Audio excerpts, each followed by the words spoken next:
You're on. I'm on. Thank you, Mika. That's right. Mika's back. What's up, everybody? It's Alex Sigrist, and I'm back for another Alex Uncut every Wednesday. You know the drill. 9 p.m. Korea time, 8 a.m. Columbus, Ohio time, whatever time you're from.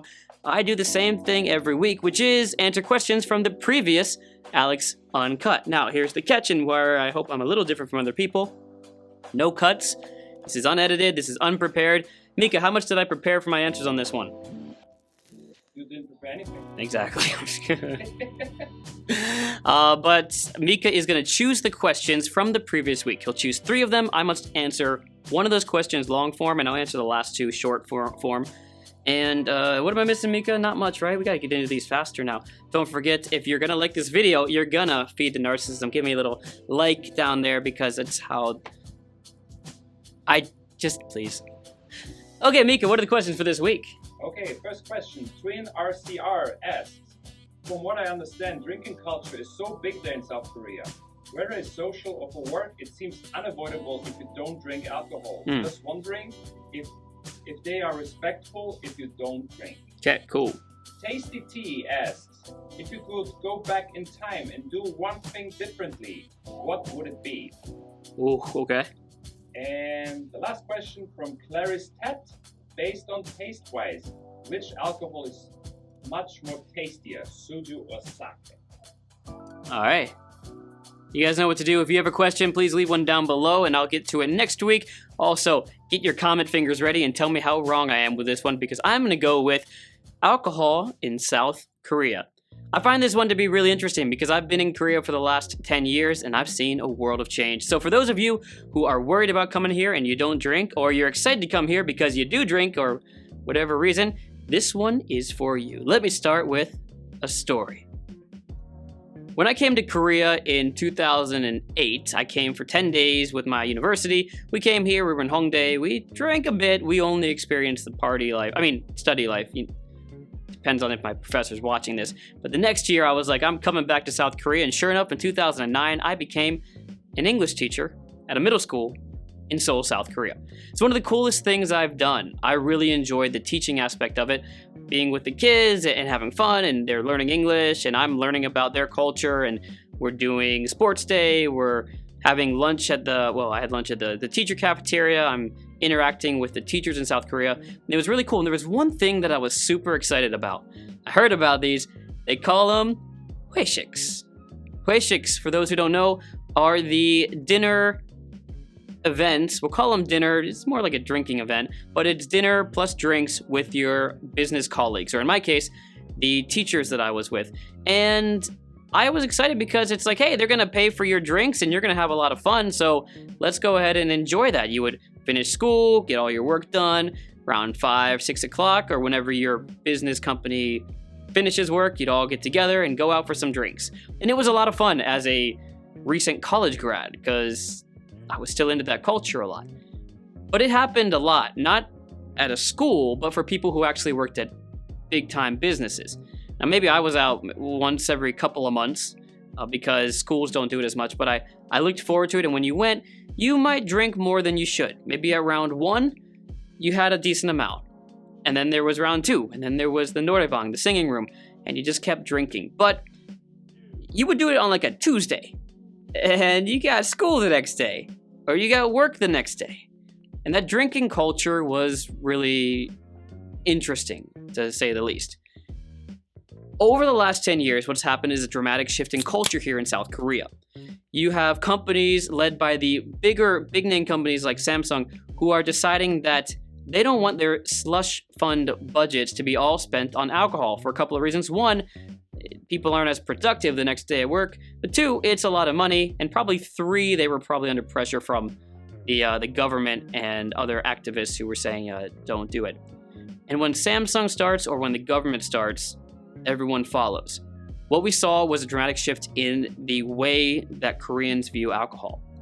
Now, it wasn't just the companies, but companies started cutting back on the number of hueshiks that they could have in a week, and how late people would stay after work and then go out drinking after that as well.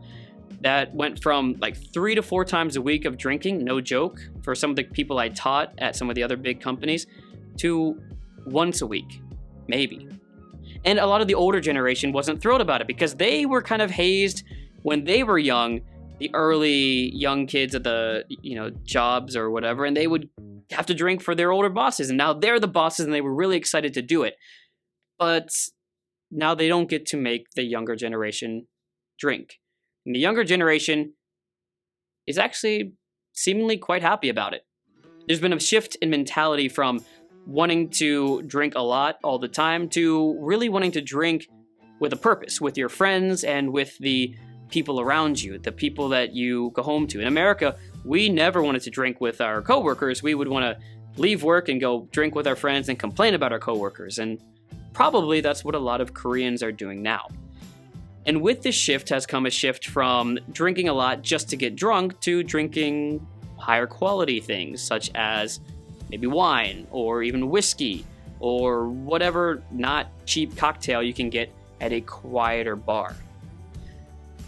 This whole change is good news for the people out there who don't want to drink a ton.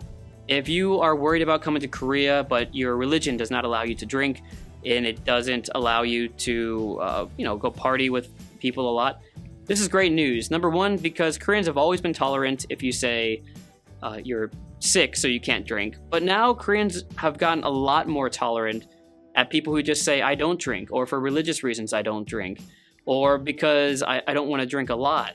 Koreans have become way more tolerant in this regard because of this overall shift that's really happened in the last 10 years. So if you are worried about coming here, I think honestly, unless you're going into the upper echelons of like Korean daegyeops, the big companies, then I think you're pretty good. I have lots of friends who don't drink at all. I have lots of friends who drink once every couple of weeks.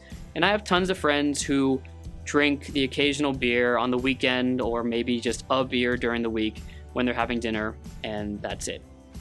The pressure to drink, whether you're in business or a teacher or with other foreigners, has certainly dropped, and there is a lot more tolerance to people who don't drink. And not just that, you'll actually find there's a lot more people in Korea who are like you, who just don't drink. So it's not a tolerance for people who don't drink, it's just what a lot of people do. So do not worry about coming to Korea if you're worried about how much they drink. You can still go into Hongdae and drink until 7 in the morning, technically all 24 hours of the day, but eventually you gotta get back up to work, so that's up to you. You may see me out on the weekends in Hongdae, but I myself, as Korea changed, also changed the way that my drinking habits and my patterns